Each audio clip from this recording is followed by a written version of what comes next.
नमस्कार दर्शक बंधु जय जगन्नाथ।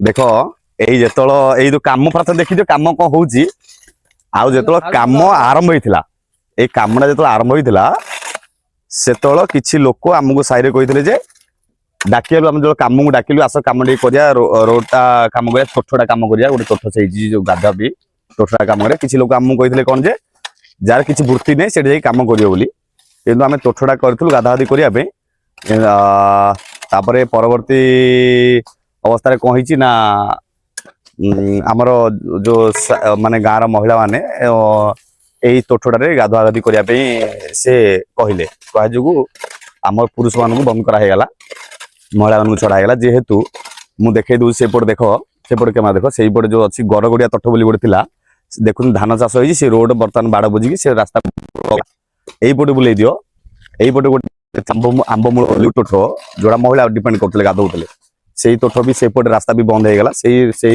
तोठ भी बंद होगा आउ रहा गोटे माने एकमात्र निर्भर योग्य रहा तोठ बोली यही तोठटा तो सारा गाँव में जी पूरा पाखापाखि महिला अच्छा 90% महिला यही तोठरे बर्तमान डिपेंड कर तोठटा को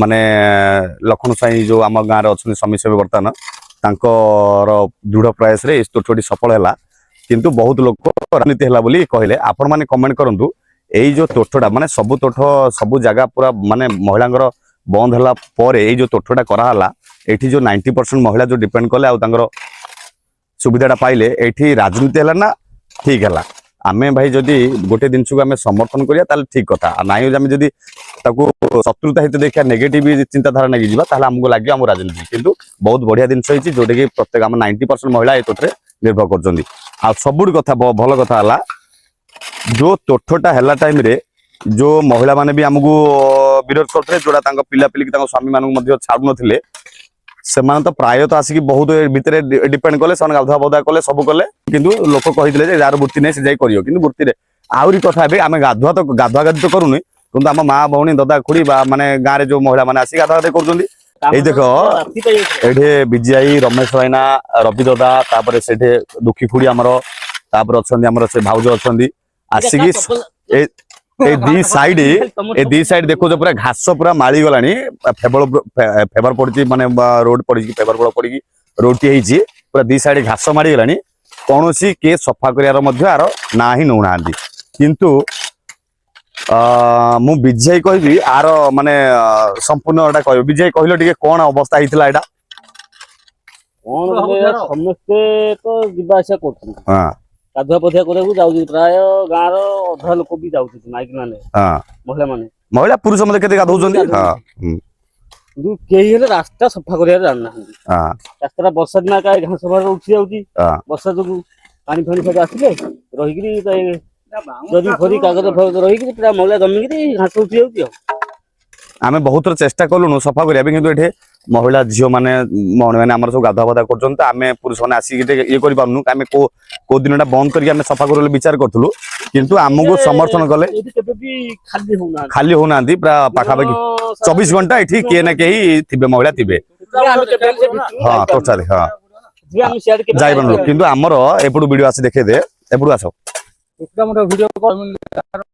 आज जो आम सफा कर माने साहाय्य कर मुख्य सहयोग कर मुख्य उद्देश्य है जे आम कारण हूँ दुखी खुड़ी ये अच्छा प्रथमे से दुखी खुड़ी आसिक आरंभ कले कमटा तापर से भाउज आमर अच्छा से मैंने आसिक प्रथम ये कम आरंभ कले आरंभ करने जो आम टे आसी सहयोग करुँ रवि ददा आसिले रमेश भाईना आसिले विजय आसिले एमती आसिक आम सफा करुँ आगु गाँव में नाम हबार अच्छी कार्तिक मास आसलानी ये कुकुर झाड़ा करी माने पूरा नष्ट कर रखी आपको ही पानी नहीं कि आमर जाऊँच माने वृंदावती हो कि जहाँ भी कम धर्म संस्कार कम करते किंतु कहार भी समस्त देखी जाऊँ कि सफापाई करने कहार भी आखि पड़ूनी ये नजर आसुनी है किंतु आमको कि आम ना करूँ कि पुरुष हो कि महिला बहुत आमको माने कथा कहते जो तोठटा करूँ जे तोठटा माने माने कर गाधा सुविधा कर आपण मैंने कमेंट करूँ आम तो ये गाधागाधि करूँ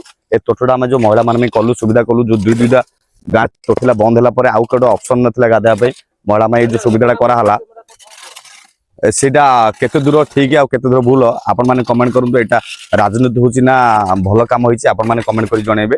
ଏଇଟା ବହୁତ ମୋ ମତରେ ଏଇଟା ବହୁତ ଧାର୍ମିକ କାମ, ବହୁତ ଭଲ କାମ ହେଇଛି। ବହୁତ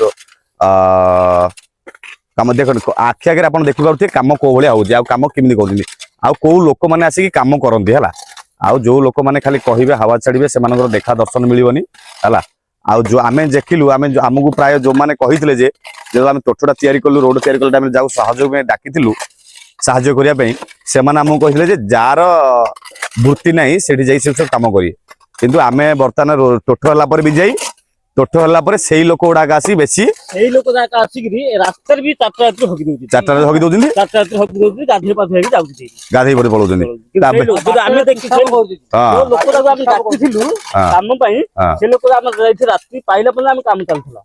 ସେଇ ଲୋକ କେତେଟା ଲୋକ ଅଛନ୍ତି ସେଇ ରାତିରେ ଆକା ଝାଡା ଗଲେ, ସେଇ ରାତିରେ ଆକା ଗାଧେଇଲେ, ସେଇ ରାତିରେ ଗାଧେଇଲେ। ତାଙ୍କର ଡୋଲ ଡୋଲ ତାଙ୍କର ପୁରା ମାନେ ସ୍ୱାମୀ ସ୍ତ୍ରୀ ପିଲା ପିଲି ସବୁ ଗଧ ବେଶୀ ତାଙ୍କର ହିଁ ଅଧିକ। ସାଇଡରେ ପିସାବ କରୁନାହାନ୍ତି, ମେନ୍ ରାସ୍ତାରେ ସାଇଡରେ ବି ପିସାବ କରିବେନି, ମେନ୍ ରାସ୍ତାରେ ହିଁ ପିସାବ କରିବେ। ଆଉ ଦେଖ କାମ କୋଉ ଭଳିଆ ହଉଛି। କିନ୍ତୁ ଯାହା ହଉ ଲୋକ କହିବେ, ଆମ କର୍ତ୍ତବ୍ୟ ଆମେ ସାହିରେ ଅଛୁ ମାନେ ଯେକୌଣସି ଆମ ଗାଁର ହଉ କିମ୍ବା ସାହିରେ ଯୋଉଠି ଗୋଟେ ଅଳିଆ ଆବର୍ଜନା ହେଇକି ଅଛି ଆମେ ଚେଷ୍ଟା କରୁଛୁ ସଫା କରିବା ପାଇଁ। ସ୍ୱଚ୍ଛ ଭାରତ ଅଭିଯାନ ଗୋଟେ ଯୋଗଦାନ ଦେଲା ଭଳିଆ। କିନ୍ତୁ ଆମର ସମସ୍ତେ ଦେଖ ଏଇଠି ଖାସ କରି ପ୍ରତ୍ୟେକ କ୍ଷେତ୍ରରେ ଆପଣ ଜାଣିଥିବେ ଆମର ଦୁଃଖୀ କୋଉଠି ପୁରା କୌଣସି ଗରିବ ଆସନ୍ତୁ କିମ୍ବା ଦାନ ଧର୍ମରେ କଥା ହଉ କିମ୍ବା କୌଣସି କ୍ଷେତ୍ରରେ ମଧ୍ୟ ସବୁ କ୍ଷେତ୍ରରେ ସେ ଆଗକୁ ବଢିଥିବେ ହେଲା। ଦେଖ ମାନେ କେତେ ରାସ୍ତାଟା କେତେ ନିର୍ମଳ ସଫା ହେଲାଣି। ଆସ ମୁଁ ତୋଠଟା ଦେଖେଇ ଦଉଛି, ମୋ ତୋଠରେ ତ କିଛି ଆମର ମା ଭଉଣୀ ଗାଧଉଥିବେ ଦେଖୁଛି ମାଗ କଣ୍ଡିସନ। ଯଦି କେହି ନଥିବେ ତାହେଲେ ତୋଠଟା ମୁଁ ଆପଣଙ୍କୁ ଦେଖେଇଦେବି।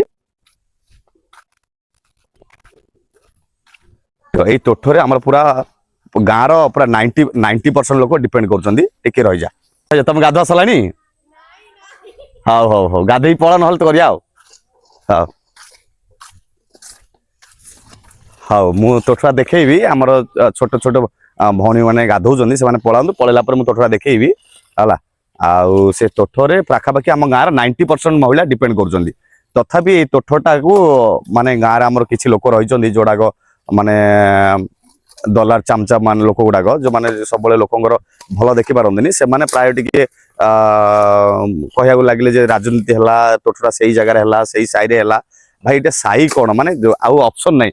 ଆମେ ଦେଖନ୍ତୁ ସେଇଠି ନିଜର ପର୍ସନାଲ ଜାଗା ଅଛି। ସେ ତୋଠଟା ଯୋଉଟା ପୂର୍ବରୁ ଥିଲା ସେ ଜାଗାଟା ଯାର ଯିଏ ଜମି ସେ ଚାଷ କରିକି କିମ୍ବା କାହାକୁ ଭାଗ ଦେଇକି ସେ ରାସ୍ତା ବନ୍ଦ ହେଇଗଲା। এইপରି ଆମ୍ବବଣ ଭଳି ତୋଠ ଥିଲା, ସେଇ ରାସ୍ତା ବି ମାନେ ଜମି ଚାଷ ହେଇକି ସେ ଲୋକ ବନ୍ଦ କରିଦେଲେ, ସେଇ ରାସ୍ତା ବନ୍ଦ ହେଇଗଲା। ହେଲେ ସେ ଆମେ ତ ଜବରଦସ୍ତ କାହାର ଜାଗା ଉପରେ ମାଡ଼ିକି ନେଇକି ରୋଡ ନେଇକି କରିପାରିବାନି। କିନ୍ତୁ ଏଇଠି ଆମର ଆଚାର୍ଯ୍ୟ ଜଣଙ୍କର ଜାଗା ଥିଲା, ତାଙ୍କେ ରାସ୍ତା ଆମକୁ ଟିକେ ଛାଡିଆ ଯୋଗୁଁ ରାସ୍ତାଟା ବାହାର କଲା, ରାସ୍ତା ବାହାର କରି ତୋଠଟା କମ୍ପ୍ଲିଟ ତିଆରି କରାହେଲା। ଆଉ ଏଇ ତୋଠରେ କେବଳ ମାନେ ସାହି ଲୋକ ହିଁ ମାନେ ଡିପେଣ୍ଡ କରନ୍ତି। ଆମର ଗାଁର ପ୍ରାୟ 90% ମହିଳା ଏଠି ଆସି ମହିଳା ହଉ ପୁରୁଷ ହଉ ଡିପେଣ୍ଡ କରୁଛନ୍ତି। ଏଇଠି ପ୍ରାୟ ମାନେ ଶ୍ରାଦ୍ଧ ହଉ ମାନେ ବିବାହ ବ୍ରତର କାମ ହଉ ଯେକୌଣସି ଆସିକିରି ଯୋଉ ମାନେ ଯୋଉଟା ଆମର ନିର୍ଭର କରନ୍ତି ତୋଠ ଉପରେ, ଏଇ ତୋଠରେ ହିଁ ସବୁ ସେବା ପାଉଛନ୍ତି।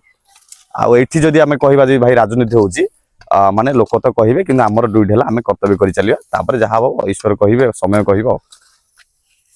ବୁଝେଇ ସେ ଆଗ ସେ ଇଏଟାକୁ ମଧ୍ୟ କାଚରାଟାକୁ ମଧ୍ୟ ସାଇଡ କରିଦା। ସମସ୍ତେ ଖାଲି ସେ ମୁହଁରେ ପକଉଛନ୍ତି, এইটাকু ସମସ୍ତେ ପକଉଛନ୍ତି। ଯାହାକୁ ପଚାରେ ଏଇଟା ମୁହଁରେ ପକଉଛନ୍ତି, ମୁହଁରେ ପକଉଛନ୍ତି, ହେଲେ ପକଉଛି କିଏ? ଯାହାକୁ ପଚାରିଲେ ସେ କହୁଛି ମୁଁ ସବୁ ପକେଇ ଦେଇ ପଳଉଛି। କିନ୍ତୁ ଏ ଦେଖୁନ ଏଇ ଅଳିଆଟା ମଧ୍ୟ ଆମେ ସେଇଟା ଆମ ଟ୍ୟୁଲ ଅଛି, ଟ୍ୟୁଲ ପାଖରେ ବି ଅଳିଆ ଘାଣ୍ଟେ ସକାଳୁ ସେ ଟ୍ୟୁଲ ପାଖରେ ବି ପକେଇଦିଏ। ମୁଁ ଦେଖିଛି 4ଟା ମାଗିନା। ସେଇଆ ଏଇଟା ଗୋଟେ ଦେଖ ମାନେ ପକଉଛ ଗୋଟେ ଜିନିଷ ହେଲା, କାଚରା ପକଉଛ ଆଣିକି ଆହୁରି ପୁଣି ଜାଗା ଅଛି ନା, ଆଗକୁ ଟିକେ ଯାଇକି ପକେଇ ପାରିଲେ ମଧ୍ୟ ହୁଅନ୍ତା। କିନ୍ତୁ ଦେଖ ସମସ୍ତେ ସଫା ହଉଛି ବୋଲି ସମସ୍ତେ ଦେଖିକି ଯାଉଛନ୍ତି, ସମସ୍ତେ ଇଏ କରୁଛନ୍ତି, କିନ୍ତୁ ସହଯୋଗ କରିବା ପାଇଁ ଭାଇ କେହି ଆସୁନାହାନ୍ତି। ଆଉ ଯଦି ଆମେ କହିବା ଏଥିରୁ ନା ଆମକୁ କିଛି ଏଠି ନା ଆମେ ପଲିଟିକାଲ ନା ରାଜନୀତିରେ କୌଣସି ସଂଗଠନରୁ ଆମେ ପଇସା ଆଣିକି ସଫା କରୁଛୁ ନା କଣ କିଛି କରୁଛୁ, ନିଜର ମନୋବୃତ୍ତି ଥିବାର ଅଛି ମାନେ ସେବା ମାନେ ସହାୟତା କରିବା ପାଇଁ। ମନୋବୃତ୍ତି ନାହିଁ, ନିଜେ ସିନା ସଫା ହେଇଯିଏ, କାହାକୁ ସଫା କରିବେନି। ଖାଲି ଗାଧୁଆ ଗାଧି ଚିକଣ ହେଇକି ପଳେଇବେ।